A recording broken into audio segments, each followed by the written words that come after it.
So the standard storyline on the right wing in America is that those in poverty are there because they're lazy, they lack the proper moral fiber, they don't work, that sort of thing. But new research coming out of Harvard and the University of British Columbia says that the poverty itself might make it harder to get out of poverty, and I'm speaking here psychologically. It turns out that living in poverty and having that stress about your financial situation can artificially decrease your IQ by approximately 13 points. A cognitive problem for you that's as large as going a night without any sleep.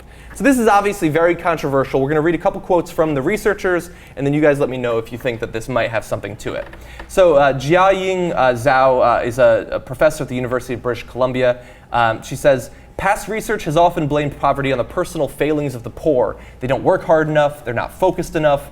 What we're arguing is it's not about the individual, it's about the situation. And speaking to their methodology and the sort of experiments that they did where they got people to think about needing to pay off a large debt and things like that, Sandhil Mulathanan says, while the poor may be experiencing a scarcity of money, at some level what they may really be experiencing is a scarcity of bandwidth, of cognitive capacity.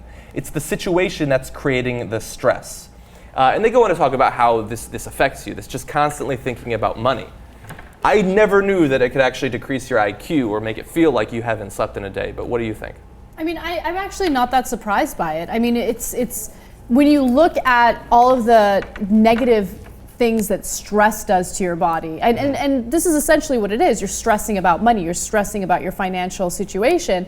I mean, it screws around with your hormones, it really messes up your metabolism, like it has a physical impact. So it doesn't surprise me that it would actually artificially lower your IQ. And it's a vicious cycle, because if you're constantly worried about poverty and you're constantly doing this to yourself and doing this to your body, it's really hard to get out of that. And it kind of goes against what the most conservative Republicans in Congress say all the time about picking yourself up from the bootstraps. It's a lot easier said than done, obviously. You guys already knew that. Yeah, I totally agree. Well, we know that poverty is the main determinator, I think, now of educational outcomes. So we have some long-term issues that come from the economy of the United States being able to be sustainable over a long period of time, and productive citizens, when children who are hungry and don't do well in school, which we know, when they grow up and then they have this perhaps long-term cognitive impairment that comes from that. What surprises me about all of this is that when you look at the impact of people not being able to make good judgments. I think this is something that stands to reason, it seems logical, but this is the first time they've actually been able to determine and look at it academically, scientifically, and say, yes, this is something we can point to and say it does affect their judgment. It does help them to continue to make poor choices that will not get them out of poverty. Yeah, I mean, this just goes to the systemic tentacles of how tough poverty is. If you're in poverty and you can't afford good food, well then you're probably going to have worse health. And if you have worse health and then you don't have health care, that's going to hurt you. Or just the very foods you eat. If you're only eating processed, chemically laced stuff, you're not getting nutrients that your brain needs to do certain things. So this doesn't surprise me at all, actually. Yeah, what I like about this is, like most good science, most good research that we read, in hindsight it makes all the sense in the world. That the fight or flight response that we experience in our body and in our brains evolved for a reason. It was to make our bodies better at responding to certain types of stresses, because if you did not respond, you would die.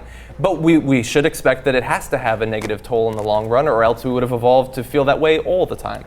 And so this makes perfect sense to me. The bad side of this research and why I'm worried about it is that, one, I don't think that this will sway many conservatives, particularly in the media or politicians. And on the downside, they might take this research and say, look at the poor, they're stupider than everyone else. When that's not actually true. It's just that they're laboring literally, psychologically, under more than the rest of us. What, you mean Republicans and right-wing nut jobs misusing science or dismissing it altogether? No, that never happened.